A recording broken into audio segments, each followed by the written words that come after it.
Olá, amigos! Sejam todos bem-vindos ao canal Luz para a Eternidade. Vou narrar para vocês o relato de Jonas, o pastor. Que sono! Não posso dormir. Tenho de ficar atento. O carro bateu! Essa psicografia se encontra no livro Se Não Fosse Assim, Como Seria? Da autora Vera Lúcia Marinzec de Carvalho, ditado pelo Espírito Antônio Carlos. Peço que não se esqueçam de se inscrever no canal, ative os sininhos das notificações em todas, compartilhem com as pessoas e deixem um like. Muito obrigada. Luz para a Eternidade apresenta Jonas. Chamei-me nesta última encarnação Jonas, filho e neto de pastores. Fui criado para ser também um líder religioso, pastor que arrebanha as ovelhas do Senhor. Estudei desde pequeno a Bíblia. Foi uma alegria familiar e minha quando me tornei pastor. Casei com minha namorada de adolescência. Fomos para uma cidade de porte médio, talvez pequena. Cuidava do templo com muito amor. A religião nos dava casa mobiliada para morar, casa simples, mas boa, e recebia um ordenado, salário. Estava sempre consertando, fazendo melhorias no templo e na casa. Sentia-me feliz. Às vezes minha esposa e eu sentíamos falta da família, tanto da minha como da dela. Moravam longe. Passamos a fazer parte das famílias que frequentavam o templo. Tivemos filhos. O mais velho, um menino, o Davi. Depois mais 3 meninas. A segunda filha era nenê, quando começou a ocorrer o que irei narrar. O problema foi mais meu, porque minha esposa estava muito envolvida com a pequenina. Começou com Davi com quase 4 anos. Primeiro, ele queria ter de brinquedo caminhões. Compramos 2 para ele e ganhou mais 2 de presente dos avós. Quando prestei atenção no que ele falava enquanto brincava, foi que me preocupei. Ele dizia: "Que sono! Não posso dormir. Tenho de ficar atento. O carro bateu!" Batia o caminhão e o fazia trombar. Será, pensei, que Davi viu algum acidente em revistas? Alguém falou isso para ele? Algum amiguinho? Observando mais, escutei: "Que acidente! Sobrevivi! Ainda bem que não morreram os que estavam no carro."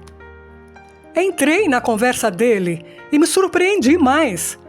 "Quando eu era grande, morri no caminhão." "Como?" Indaguei. "Ora, papai, quando eu era grande, mais alto do que o senhor, um pouco gordo, barrigudo, tinha os olhos verdes. O senhor não se lembra?" Não sabia o que falar. Resolvi que, para entendê-lo, teria de escutá-lo. "Fale mais sobre isso", pedi. "Meu nome era Joaquim, o Quinzinho, como me chamavam. Meu nome era Joaquim." Citou 2 sobrenomes. Fomos jantar. Preocupei-me, mas não comentei nada com minha esposa. Ele é criança para inventar coisas assim. O que está acontecendo? É melhor saber quem está falando isso para ele. "Mas Davi não fica sozinho. Estamos sempre com ele. Não vai ainda à escola." Não irei comentar isso com ninguém. O filho do pastor não pode ter problemas. Davi não dava problemas, era obediente, tranquilo, estava sempre ajudando a irmã. Resolvi conversar mais com ele, brincar, mas sem os caminhões. Pensei que ele esqueceria e que 3 dias depois ele não lembraria o nome que me falara. Mas se lembrou, repetiu e falou mais detalhes. Quando era grande e chamava Joaquim, tinha esposa, como o senhor tem agora, que se chamava Teresa, e 2 filhas, como o senhor tem, eu e Sara. Elas se chamavam Maria Júlia e Ana Laura. Eram bonitas. Falou cidade, bairro, rua e número. Falou também que estava cansado. Dirigiu o caminhão e um carro passou para sua pista. Para não bater no veículo, foi para o acostamento. Então, tombou o caminhão. E aí, dizia-lhe triste: "Não vi mais minha mulher e filhas."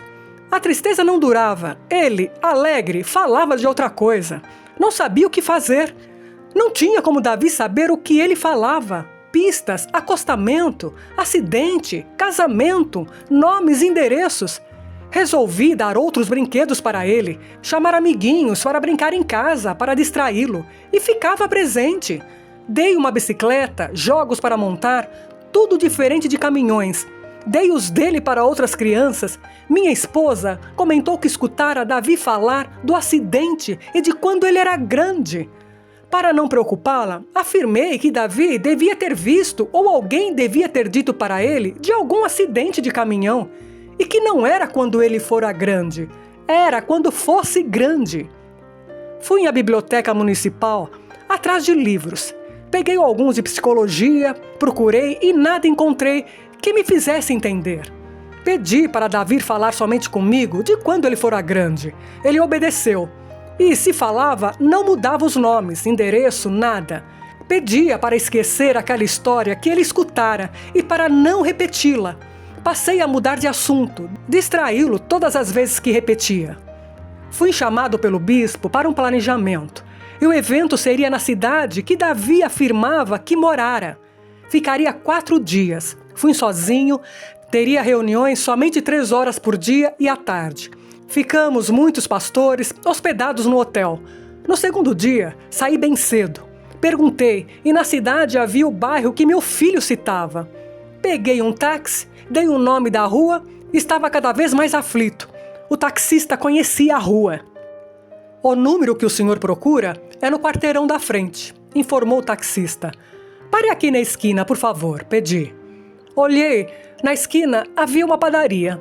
Davi falava que era um bar.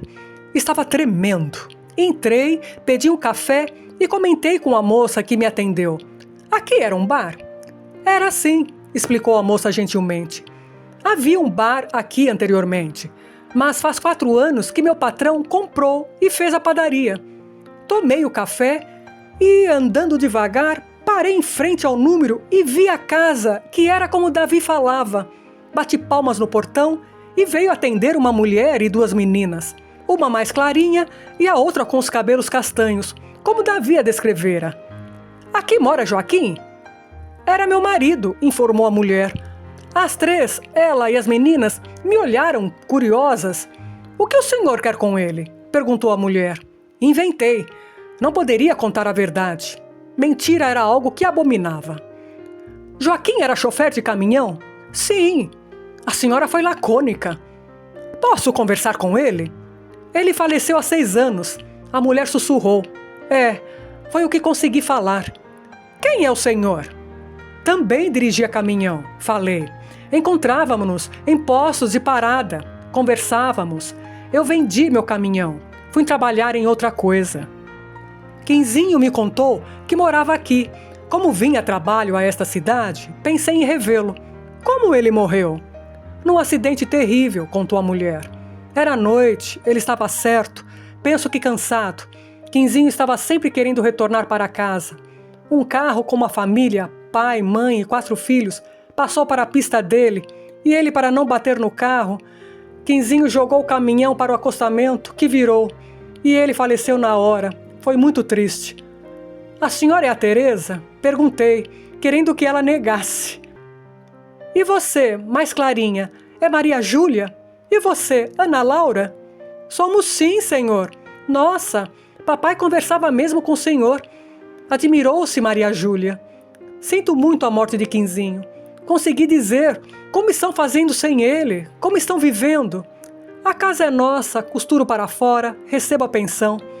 O senhor não quer entrar? Tomar um café? Será que Quinzinho falou do senhor para nós? Como se chama? Preferi não dizer meu nome e me despedi. Tenho que ir. Foi um prazer conhecê-las. Até logo. Andei rápido por uns 3 quarteirões. Estava atordoado. Como era possível? Vi um ponto de táxi, entrei num carro e voltei para o hotel. Esforcei-me para não pensar e prestar atenção à reunião. À noite, pensei muito. Estudara diversos conceitos de muitas religiões, tanto as antigas como as atuais, e algumas acreditavam em reencarnações, e me foi ensinado que isso era um absurdo. Tínhamos uma vida apenas. Nascíamos e morríamos uma vez somente. Senti vontade naquele momento de saber mais, entender. No outro dia cedo, fui à biblioteca municipal. tive de esperar para abrir. Perguntei para a bibliotecária onde poderia encontrar livros sobre reencarnação. Ela, atenciosa, me deu uma enciclopédia. Esta já tinha lido. Ela viu pela minha expressão que não era o que procurava. Então me deu um livro do escritor Allan Kardec. Ela procurou pelo índice e abriu para mim o capítulo 4º do livro, O Evangelho segundo o Espiritismo, item 4, Ressurreição e Reencarnação. Li todo o capítulo. Depois reli devagar o item 4. Entreguei o livro para ela e perguntei: onde posso encontrar este livro para comprar? Ela me explicou e me deu o endereço de uma praça, onde havia uma banca. Agradeci. Fui para lá e comprei 4 livros desse autor: O Evangelho segundo o Espiritismo, O Livro dos Espíritos, O Livro dos Médiuns e a Gênese. Levei-os bem embrulhados para o quarto. Ainda bem, pensei, que estou num quarto sozinho. Abri novamente o livro, O Evangelho segundo o Espiritismo, na parte que a moça mostrara para mim. Peguei minha Bíblia e reli, de Mateus, capítulo 17, versículos de 10 a 13, e Marcos, capítulo 18, versículos de 10 a 12. Meditei sobre o que lera e voltei ao livro de Kardec. João Batista era Elias. O corpo de João Batista não podia ser de Elias, pois João tinha sido visto criança, e seus pais eram conhecidos. João podia ser, pois, Elias reencarnado, mas não ressuscitado. Procurei também João, capítulo 3, versículos de 1 a 12, sobre a explicação de Jesus a Nicodemos e as explicações de Allan Kardec. Entendi que tinha muita coerência. Também procurei em Jó, capítulo 14, versículos de 10 a 14. Quando o homem está morto, vive sempre. Findando-se os dias da minha existência terrestre, esperarei, porque a ela voltarei novamente. Não consegui explicar o que estava sentindo. Parecia que tudo o que lia não me era totalmente desconhecido. Sentia que tinha conhecimento sobre aquele assunto, não do que estudara para ser pastor, mas da coerência do que vinha a ser a reencarnação. Escondi os livros na mala, almocei, fui à reunião e me esforcei para agir normalmente. Voltei para casa, li escondido da esposa os livros que comprara, e houve partes que não entendi, mas foquei na reencarnação, algo que sempre, desde a minha adolescência, me incomodava, mas não entendia e evitava pensar. Eram as diferenças existentes entre as pessoas. Concluí que Deus era mais justo do que até então pensava. Tive a certeza de que a reencarnação era algo real. Aí, o meu dilema: se falasse isto aos meus superiores, eles tentariam me fazer mudar de ideia. Se pensassem que conseguiram, então eu passaria a ser um pastor vigiado. E se insistisse ao meu conceito, seria convidado a sair, expulso. Surgiram os problemas. Daria um grande desgosto à família, aos meus pais e principalmente ao meu genitor, que se orgulhava de ser eu pastor. A esposa talvez se aborrecesse. Ela me amava. Iria com certeza sofrer. Era muito religiosa. Com sinceridade, o que mais pensava era: estudara, mas não tinha diploma, a não ser do 2º grau. Não tinha profissão, apenas entendia e pouco de consertos de casa. Tinha instrução, mas não diploma, não poderia nem lecionar. Como sustentar a família? Teria de pagar o aluguel e morar na periferia, numa casa pequena. Com certeza, as famílias da esposa e minha não nos ajudariam. Não tive coragem. Queimei, depois de ler os livros de Allan Kardec, e continuei pastor. Não comentei com ninguém. Evitava de Davi falar de suas lembranças. Prestava muita atenção nele. Brincava de jogos com ele, brinquedos totalmente diferentes. Se ele contasse algo sobre suas lembranças, eu, carinhosamente, repetia de 2 a 3 vezes: filhote, você ouviu isso de Mariazinha, uma senhora que fizera faxinas em casa e que depois fora embora da cidade. É uma história que deve esquecer, nada disto é verdade. Deu certo. Davi não falou mais e eu pensei que ele esquecera. Mas eu não esqueci. Nunca fiz sermão das mensagens que li no capítulo sobre reencarnação do livro de Kardec, em que citava que Jesus explicara, e bem, que havia reencarnação. penso que, sincero, por não bajular superiores, não fui promovido e continuei pastor. Mudei numa coisa depois que li aqueles livros. Passei a fazer o bem, fui caridoso, passei a ajudar todos, primeiro os frequentadores do meu templo, vizinhos, a família, atencioso, escutava os problemas e tentava ajudar. Tivemos, depois, mais uma filha, a quarta. Eles cresceram. Davi foi estudar, cursar uma universidade em outra cidade. Não quis ser pastor. As filhas também estudaram. Davi formou-se e arrumou emprego. Continuou morando na cidade em que estudou. Uma vez em que veio nos visitar, ele fez de tudo para ficar comigo sozinho. Percebi que ele queria me contar algo. Olhei-o com carinho e ele, sem rodeios, desabafou. Papai, me perdoe. Eu vou lhe dar um grande desgosto. Perdoe-me. Assustei-me. Davi continuou. Tornei-me espírita. Papai, lembro que, quando criança, eu falava de minha outra vida, reencarnação. Recordo-me que o Senhor fez de tudo para eu não falar e para que esquecesse. Porém, não esqueci. Todas aquelas lembranças ficaram como que dormindo na minha mente. Quando fui estudar fora, as lembranças vieram nítidas. Fui à cidade que recordava e ali vi o túmulo em que fui enterrado. Conversei com Teresa, a mulher que foi esposa do Joaquim. Vi as duas filhas. Disse que estava fazendo um trabalho de pesquisa da universidade com as famílias em que o chefe falecera em acidente e como estavam depois de anos. Recordei-me de tudo. Restou entender. Uma colega me levou a um centro espírita, me emprestou livros para ler. Encontrei-me na doutrina espírita. Papai, continuou Davi após uma pausa, eu não somente me recordei dessa minha reencarnação, em que fui caminhoneiro, como de outra, em que fui condenado pela Inquisição. Fui um padre que, juntamente com outro, foi condenado, e desencarnamos depois de termos sofrido tortura e de ficarmos presos. Recebemos comidas envenenadas. Papai, o outro companheiro meu, com quem vi barbaridades e fomos contra, era o Senhor. Davi chorou. Ele de fato pensava que estava me dando um grande desgosto, e eu o abracei. Filho, tenho pensado e concluí que Deus nos quer unidos, pois todos somos seus filhos, que escolher a religião que nos faz melhor é amá-lo mais. Ficamos abraçados em silêncio, depois pedi, não comente isto com mais ninguém. Sua mãe não compreenderia, suas irmãs espalhariam, e não é bom fofocar que o filho do pastor é espírita. Pode confiar, papai, não falarei a mais ninguém. Aqui irei aos cultos e para todos continuo seguindo a religião da família.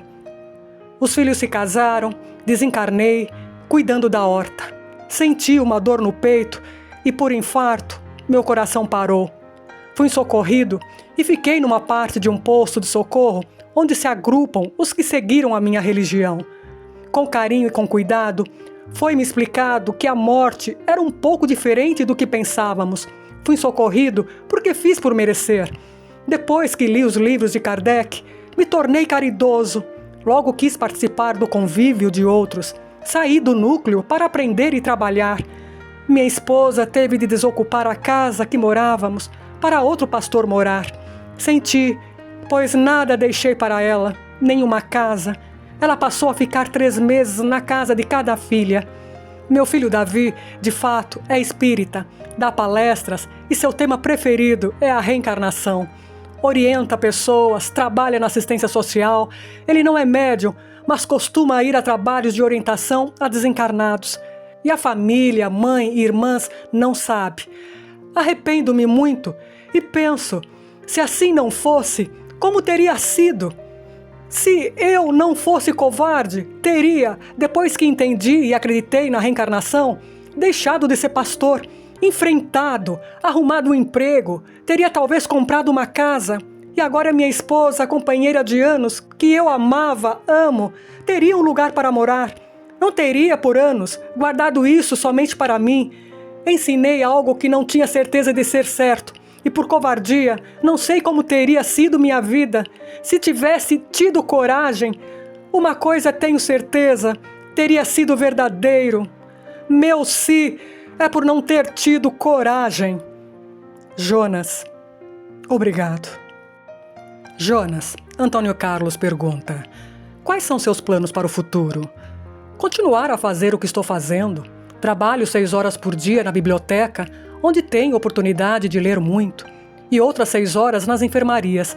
Tenho assistido palestras, feito cursos, isto até minha esposa desencarnar, porque tive permissão para ajudá-la nesta mudança, e ela tem merecimento. Quando ela estiver adaptada, irei estudar numa colônia de estudo. A reencarnação está em seus planos? Que saber? Por enquanto, não. Você sabe o porquê de Davi ter se recordado com facilidade e com detalhes de sua encarnação anterior até a outra? Joaquim, respondeu Jonas, deixou uma carta para mim aqui no plano espiritual, que escreveu antes de reencarnar e receber o nome de Davi. Penso que ele confiou que eu seria corajoso, mas, se não fosse, ao ler, entenderia. Deixou escrito num departamento que tem em muitas colônias e que quando chega o tempo certo, ele é entregue. Joaquim escreveu que quando nós dois desencarnamos pelo envenenamento, viemos para este país. Trabalhamos por muito tempo no plano espiritual e reencarnamos. Eu como Jonas e ele como Joaquim. Como caminhoneiro, não se recordou do passado. Tinha somente cisma de ser envenenado. Mas isto não foi um problema para ele. Quando desencarnou pelo acidente, foi socorrido porque mereceu. E se recordou fácil de sua encarnação, em que foi sacerdote, e de que, infelizmente, naquela época, costumavam punir religiosos que julgavam hereges, por pensarem diferente. Quis saber de mim, me encontrou, viu que era um pastor e foi ser meu filho. Concluiu que se nós dois desencarnamos anteriormente por este motivo, deveríamos ter outra oportunidade de provar para pessoas, ou pelo menos tentar, que a reencarnação é um fato. Obteve permissão e reencarnou. Chorei muito quando li a carta. Entendi que Davi, por ter voltado a reencarnar logo, a recordação foi mais fácil.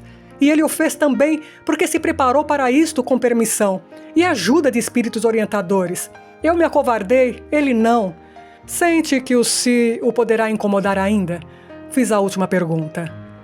Ter vindo nesses encontros me fez muito bem. Jonas suspirou. Percebi que o cis de remorso por terem feito atos errados é bem pior. Mas o si irá me incomodar sim.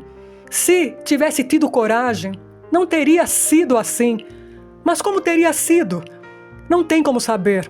Uma coisa é certa, não teria o si para me incomodar. E talvez estivesse na turma do ainda bem. Jonas deu uma explicação do porquê de Davi ter recordado de sua encarnação anterior com detalhes.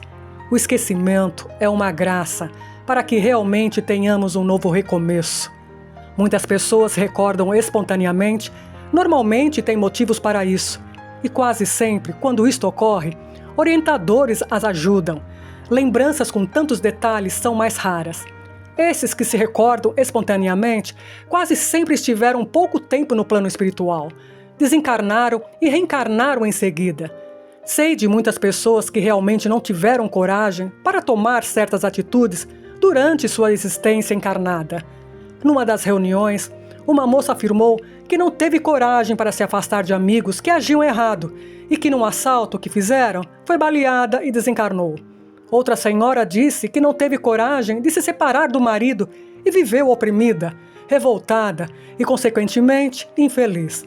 Não se separou porque ele era rico e, apesar das traições e maus tratos, vivia bem financeiramente.